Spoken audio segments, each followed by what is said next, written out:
person who doesn't really finish games. I've always wanted to be that person, mainly because of the rich and unforgettable experiences you can have, but I often just fall off of things for one reason or another. However, I managed to finish Sable, which is saying something. Sable is an interesting game. I have some mixed feelings about it, mainly because of who I am and who this game is meant for. Whether or not you should play it depends on exactly the same thing. To give you some context on my mindset and expectations, I first heard about this game from Jacob Geller in one of his end-of-year roundups. He's a successful video game and art essayist who makes some of the most beautiful and thought-provoking videos I've ever seen. His analysis is incredible. Check him out if you're curious. Anyway, this is all to say I trusted this guy. He compared its gameplay to playing Breath of the Wild and explained that exploration was similar to it. And it kind of is. It is an open world game with exploration, and it has wall climbing and stamina, and it even has an orb parachute thing. However, something he talked about that I found was really key to this game, and really key to your enjoyment, was intrinsic-based motivation. He said he just enjoyed climbing a mountain to see if you could do it, and see the view from the top. Personally, I don't think like that very often. I like having some more external rewards and reasons to do stuff, besides just, oh, I did it, or, oh, look at the beautiful view. However, the game ticked all my other boxes. It looked beautiful and seemed to have some interesting world building and quests. Maybe it would be a game for me. And with some optimism, I played through the game with an open mind. The gameplay loop. In all honesty, it does do well when it comes to exploration most of the time. You basically just head off in one direction to solve a quest, and then along the way stumble upon a whole secret like camp or area or puzzle that you could solve that might actually relate to a future quest. This happened to me where there was this section where there's like this little opening and stuff, and if you go through it, you walk down a little tunnel and it opens up to a really beautiful environment. It's super cool. And once you loop around the walls, you can reach the top of this giant like building thing. It's not really a building, it's more like a, I don't know, it's like a natural structure of some sort. The view is genuinely really nice, and I found out that the loot I got from the area can be used for a quest later on. This is basically how the game works. It's kind of like Breath of the Wild in that sense, where you can spot something on the horizon or a couple other things, and then travel there to explore it. And then as you go along, you see even more, and once you get there, you can find even more, I guess, in the distance. And it leaves you with several different options on where to go. There's also several main quests and like a little map with little pointers on it, so if you really are like confused on where to go, it can guide you if you don't see anything in your immediate area. The locations, the art, it's all beautiful. It's a real treat. However, that's about it. There's not many rewards you can get from exploration besides cosmetics for your bike and your character, and also some stuff to make your stamina higher and your ship faster, though it doesn't really affect the gameplay that much since it's not that big of a change. And I mean, yeah, there are like the masks, which are like also like one of the main story elements, but like some of the masks are just kind of like BS. There's like one where it's just like, oh, do the cartographer one, and you know cartography, right? You think that and you're like, okay, I'm gonna like freaking make my own maps and stuff, or like draw, I don't know, something like that. And it's just, oh no, you just gotta like meet like 3 of these like map people and they'll give you maps, and oh yeah, you're good enough. You got the mask. You beat the game. Anyway, what's the point now? If there's not much to get, why should you explore? Lack of rewards and intrinsic-based motivation. As I was saying, there's not really many rewards you can get from exploration, and it kinda sucks. When you do explore in depth in some of the areas, you're left doing really repetitive climbing, super simple puzzles, only to get like another dye for your clothes or like an egg collectible. This is where the intrinsic-based motivation comes in. Because there's a lack of rewards, if you really want to enjoy the game, you really have to enjoy the journey of it. There's not really any external pressure to explore besides just that, so if that sort of thing isn't rewarding enough for you, and you prefer something with more substance, this might not be the game for you. And this leads into another issue, or not, depending on who you are, which is the movement mechanics.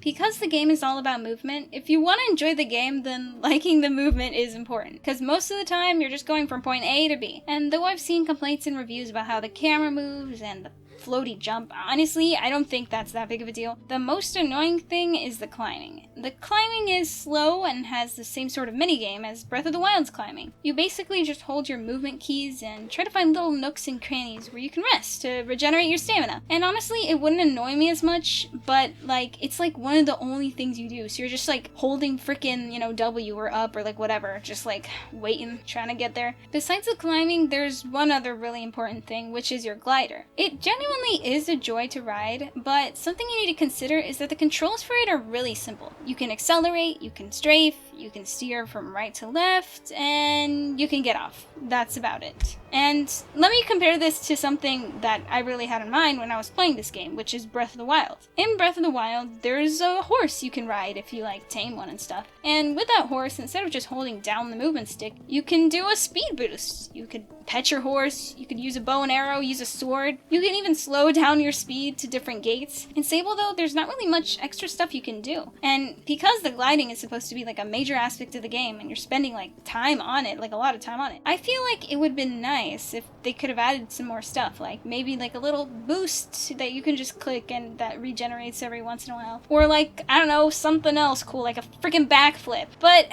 you know, without all that, you know, it sort of just feels like you're just waiting, you know, not really doing much to get to where you should go. And put a pin in that, it'll be important later. It feels unfinished and empty. One major aspect of the game is, well, how it feels pretty unfinished and empty. There's a city you can come across, and once you get there, I feel like it's supposed to portray this active and vibrant city with a bunch of people bustling around. But instead, it just feels really empty. And in the city, there's this one quest that truly, like, encapsulates how the game feels unfinished. It's this quest where a guard asks the player to figure out and identify who the person was who stole this specific energy core thing. And so I just sort of kept it in the back of my mind, and you know, I talked to people around and stuff, and sure, it like pointed to like several different people and stuff, but you can't really get like an exact answer on who it is. And so at some point I just went to the guard and just accused a person, and you know, I expected the guard to be like, oh yeah, no, that's definitely it, or no, it's definitely not that guy.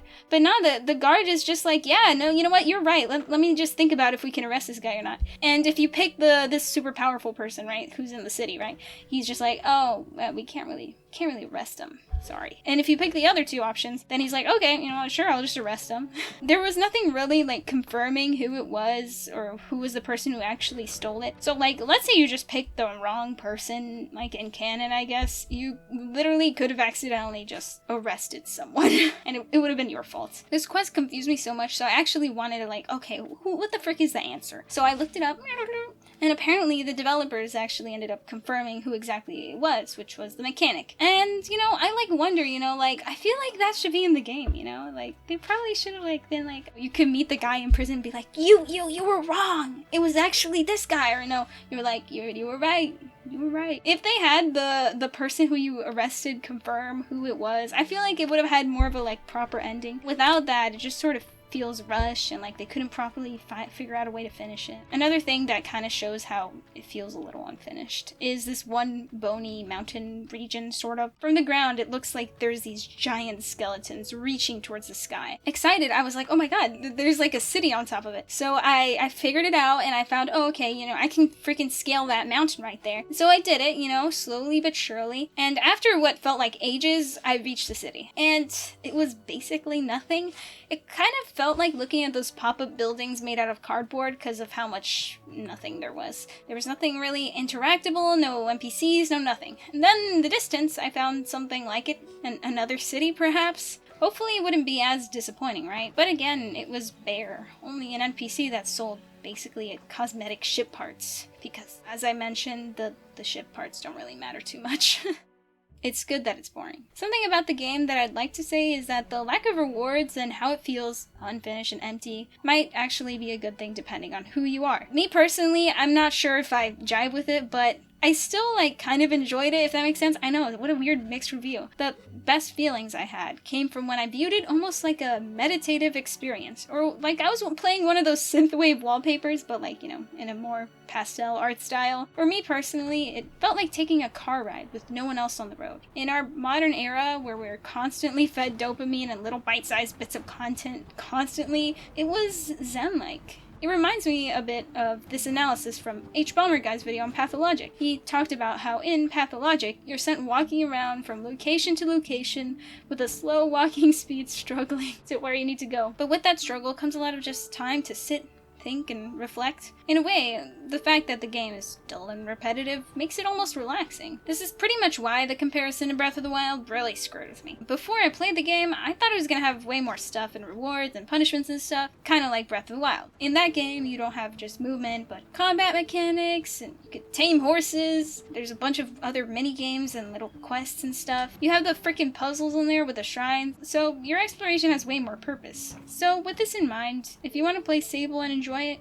you really have to be open-minded to feeling bored and not constantly stimulated and intrigued, and just enjoy the journey. If there's anything I can praise the developers for, is that the game really made me sit down and think. And it's clear to me a lot of love went into this game, you know. The art style is beautiful, there's this crazy cutscene, and I still think about this game from time to time. It might be flawed or not flawed in your eyes, or maybe you even like the flaws. And so if this got you interested at all in playing the game, try it for yourself. It might be for you.